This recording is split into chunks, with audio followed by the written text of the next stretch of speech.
100% safety అనుకునే ఈ car ప్రాణం కాపాడలేకపోయింది. ఈ ప్రమాదంలో ఒకే కుటుంబానికి చెందిన 6గురు మృతి చెందడం ఓలో కార్ చరిత్రలో మొదటిసారి. దానికి గల కారణాలేందో తెలుసుకుందాం. బెంగళూరు నుంచి మహారాష్ట్రకు ఓలో XC90 కారులో సాఫ్ట్‌వేర్ కంపెనీ సీఈఓ చంద్రన్ యోగపాల్ మరియు కుటుంబ సభ్యులతో బయలుదేరారు.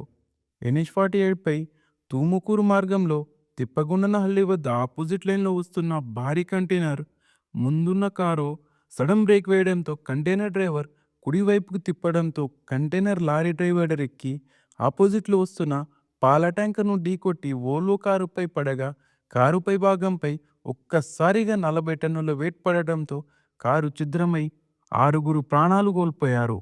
ప్రపంచంలోని వోల్వో హిస్టరీలో మొదటిసారిగా ఇంత పెద్ద యాక్సిడెంట్ జరగడం మన ఇండియన్ రోడ్ సేఫ్టీపై సందేహాన్ని కలిగిస్తా ఉన్నది. ఈ దుర్ఘటనకు మేజర్ రీజన్ ఓవర్లోడ్ వెహికల్